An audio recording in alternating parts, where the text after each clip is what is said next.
Coming up, Ipswich councillors grapple with the Astral Court development application. 4 councillors abstain from voting in what might be considered a strategic move for survival close to the local government election. Also in this episode, 2023 Ipswich Sports Award winners announced and key Australian military campaigns recognised with memorials. It's Friday, November 10, 2023, and I'm Alan Roebuck.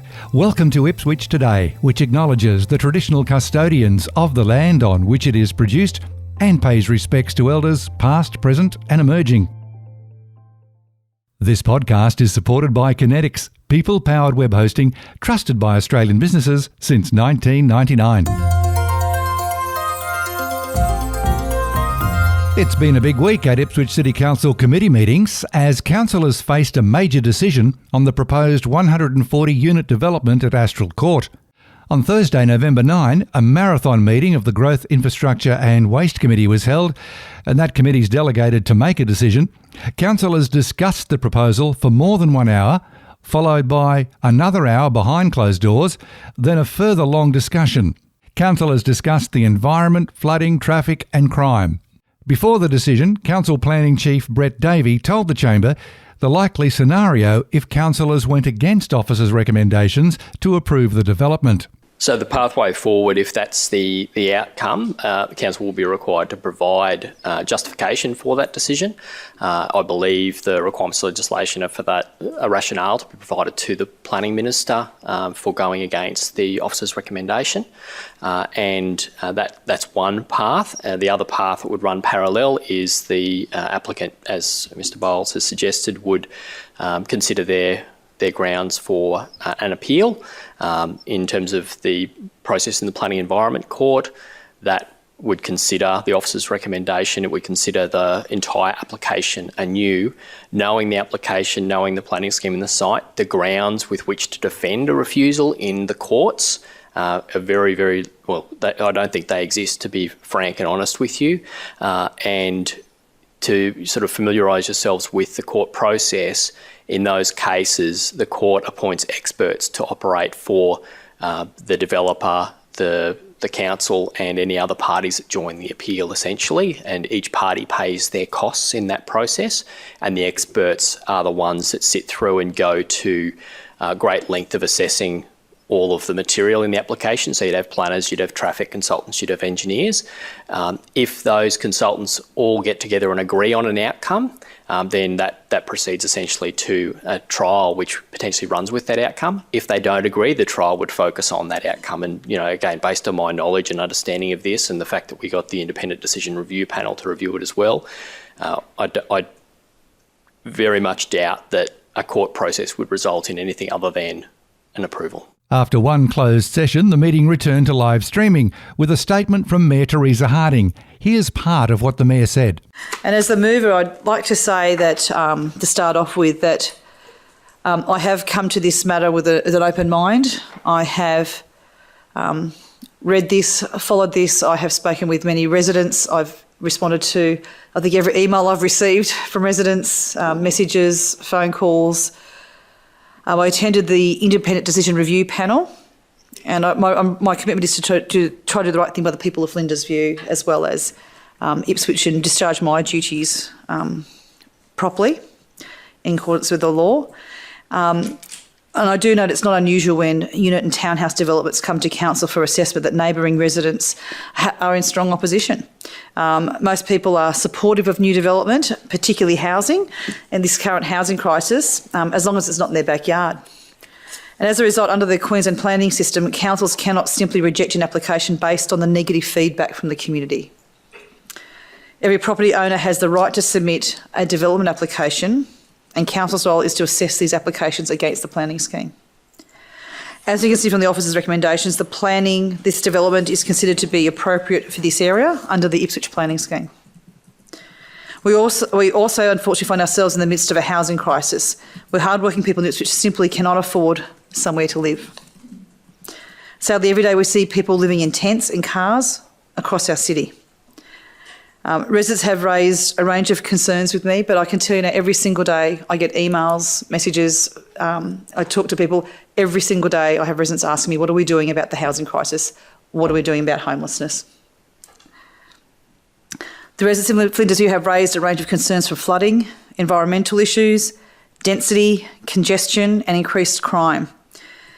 And I also see that other issues that have been raised too, and matters to consider, is that, especially in an ageing population, it's really important for us to offer an opportunity where people can retire in the same suburb that they've lived all their life. So having dwellings like this does allow that.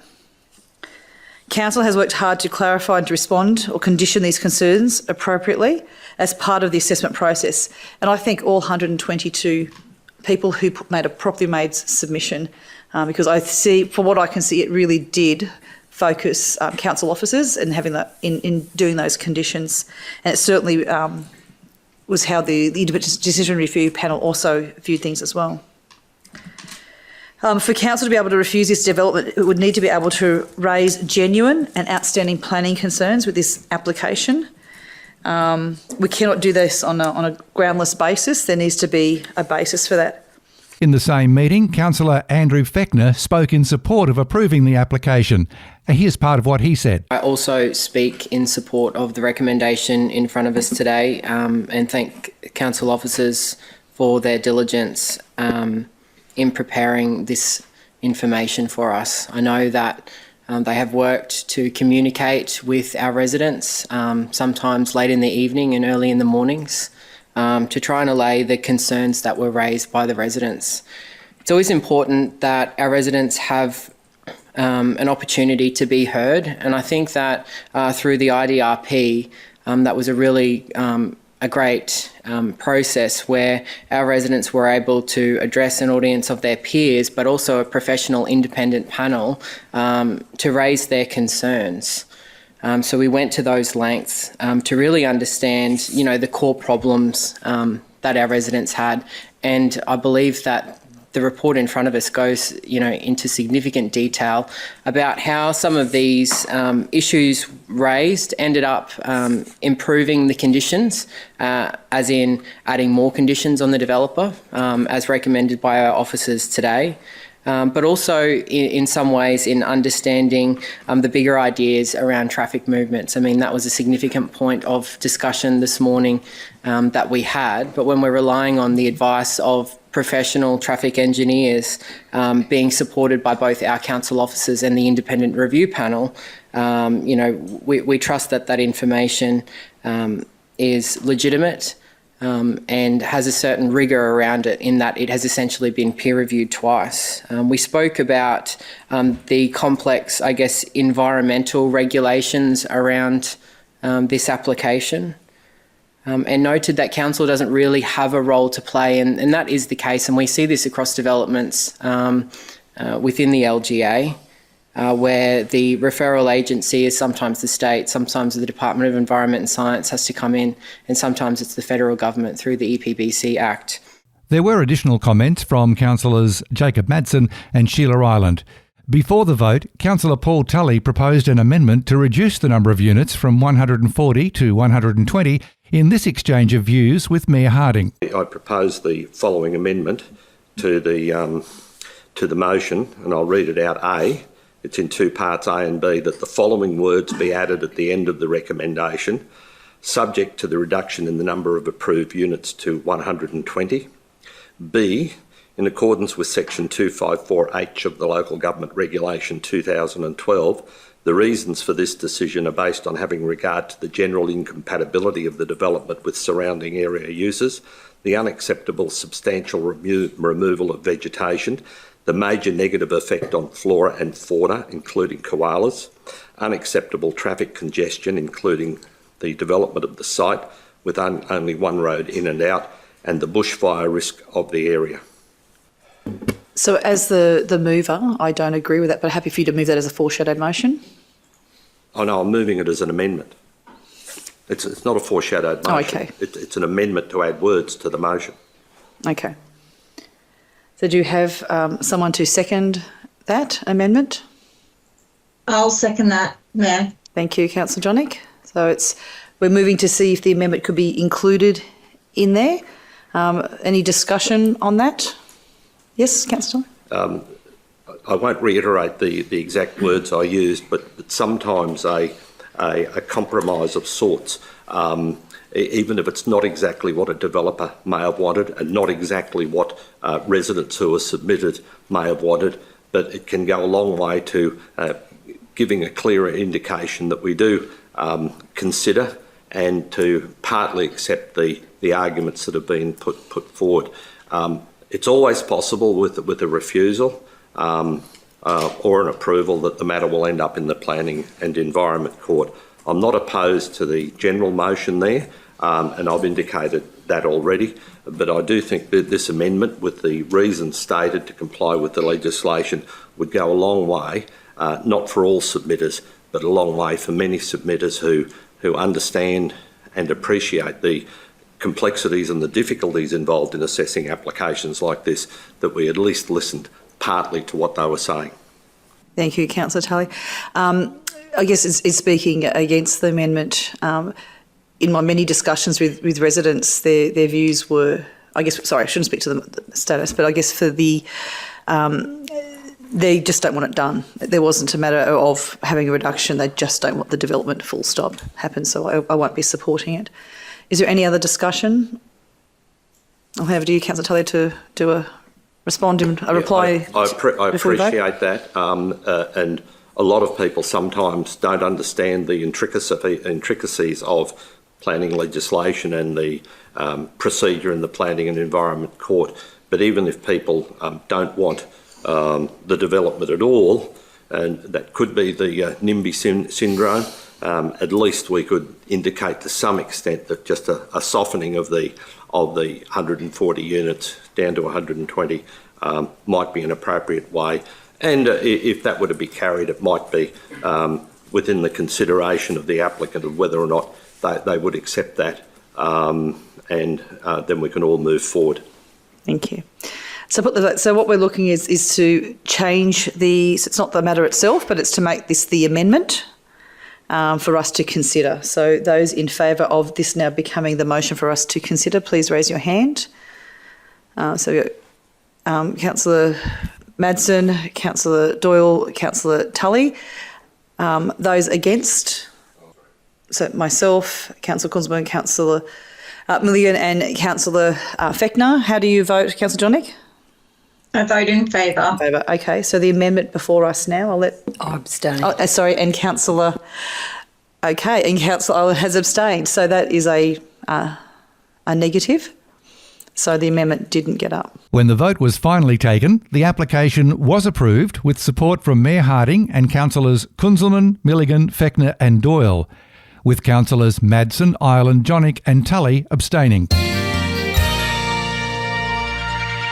In other local news you may have missed, key Australian military campaigns are now being recognised with memorials alongside the traditional memorials at the RSL Memorial Garden, some for the very first time.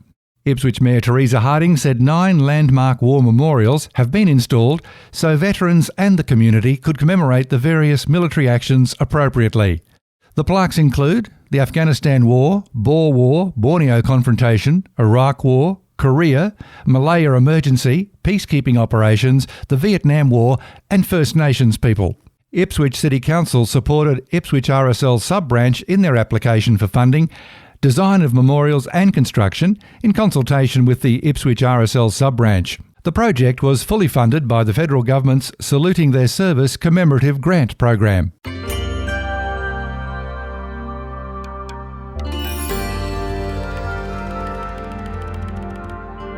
A new $2.99 million clubhouse at Jim Donald Parklands has been completed to improve facilities for Ipswich cricket and soccer players.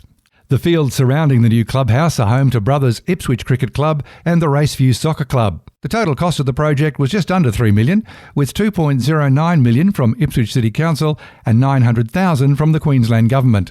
And finally, an inspiring group of Ipswich's top sporting officials and competitors, including local heroes and international stars, have been recognised at the 2023 Ipswich Sports Awards held recently. Equestrian 2-times gold medal Olympian Isabella Parisi claimed the coveted Senior Sportsperson of the Year award. Other category winners were Coach of the Year Nicholas Such from wheelchair basketball, Volunteer of the Year Pauline Alchin from hockey, Team of the Year the Under-14 Boys Ipswich Force basketball team, Official of the Year, Steve Rogers from hockey. Sporting Organisation of the Year, Ipswich Grammar Swimming Club. Master Sportsperson of the Year, Steve Graham in weightlifting. And Junior Sportsperson of the Year, swimmer Ella Ramsey. And that's it for this episode. Just a reminder to look for handy links in the show notes, including Ipswich City Council's YouTube channel, where you can watch all meetings live or on demand. Ipswich Today is supported by Kinetics, people-powered web hosting trusted by Australian businesses since 1999. This podcast is listener-supported. Please make a once-only gift or regular donation to help keep it online. Just go to ipswichtoday.com.au.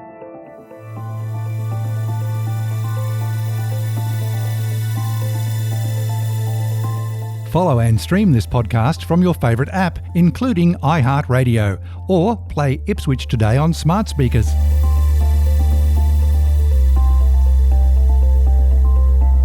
Music is supplied by Purple Planet Music. This is Alan Roebuck. Thank you for listening.